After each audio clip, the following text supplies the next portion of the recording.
Now, back with Theodore Tugboat and all his friends, here on Cubo.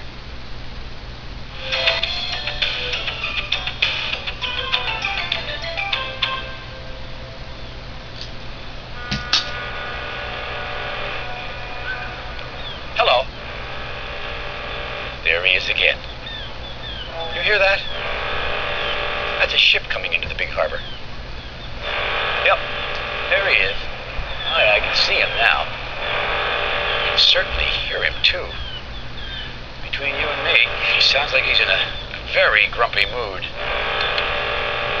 Goodness sake. That's making me grumpy, too. But not as grumpy as Theodore was just the other day. Did I ever tell you about Theodore and the Grumpy Garbage Barge? No. Now, that was quite something. It was nighttime in the big harbor, and all the tugs were gathered round the great ocean dock. It was their favorite time of the day, storytelling time. What did you do today, Fodak? Asked Emily. Oh, I just inspected all the bell buoys to make sure they were in their proper places, frowned Fodak. Wasn't very interesting. You got to visit lots of places around the harbor, smiled Theodore. I bet that was interesting.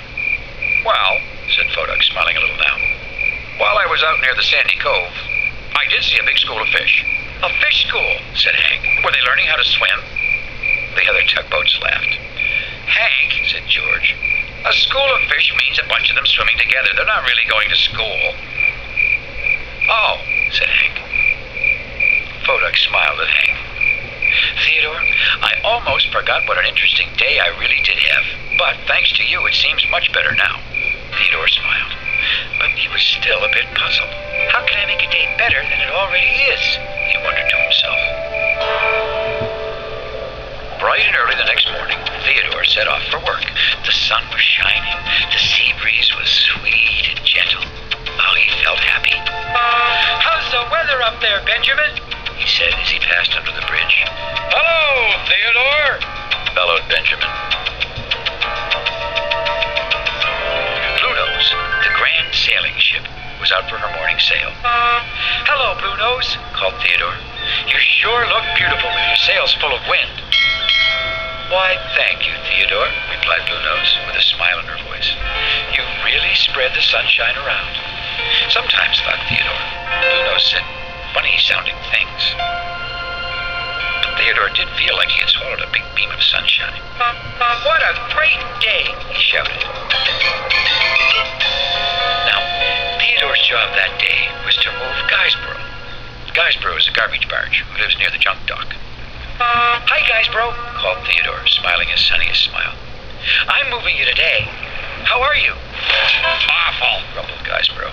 Rather sink in a sludge pit. Now, Theodore knew that Guysborough could be a bit of a grump, but today, Guysborough seemed extra grumpy. Isn't it a nice day? Theodore said, trying to cheer Guysborough up.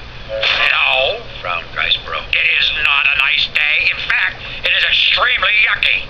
You're late, and I've a load of smelly, stinky garbage to move. I'm sorry I'm late, Guysborough, said Theodore. I was saying hello to everyone. What's the use of saying hello? Griped Guysborough. When you just have to say goodbye later. Well, Theodore tied his tow rope onto Guysborough and began to pull him to the garbage dump on the other side of the harbor. Theodore decided to tell Guysborough a joke to try and, make him feel better. Guysborough, what did the big fish say to the little fish? You're rubbing my bumpers the wrong way, grunted Guysborough. No, that's not the answer, said Theodore. Look, it's a rotten day. I've a rotten job, and I'm in a rotten mood. So please, be quiet and do your rotten job. Well, it suddenly seemed to Theodore that the whole world was wearing a great big frown. Emily and George were just passing by with a big ship. They smiled and whistled to Theodore and Guysborough to say, hello, nice to see you. Guysborough let out a foul, frowny sound with his whistle and said, oh, no, nice to leave you. Theodore's whistle said, oh, it's a rotten day, and I'm taking a grump to the dump. Well, they didn't sound happy to see us, said George, and his smile seemed to melt away, along with Emily's. floated home, every little bit of him felt rotten, and everyone he met on the way got a frown. Well, it was really amazing how that one little frown seemed to spread around the whole big harbor. From Theodore to the Fairy Twins to Blue Nose, even Bedford Bowie was frowning, although it was hard to tell.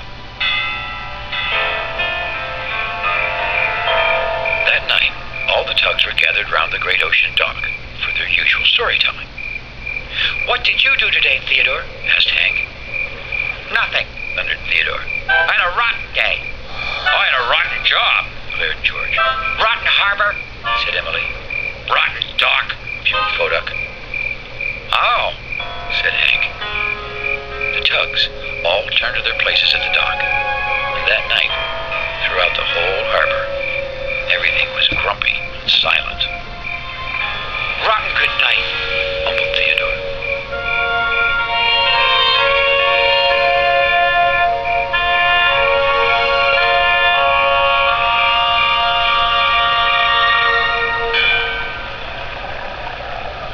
The next morning, all the tugs were at work, moving ships from here to there, and they were all still in a very grumpy mood. As they made their way along, they snarled and snapped and hooted and honked their horns at each other, as if to say, "It's a rotten day, so stay out of my rotten way." Theodore was moving Guysborough again, and he was in such a grumpy mood. He floated right out in front of George and Emily, who were moving a cargo ship.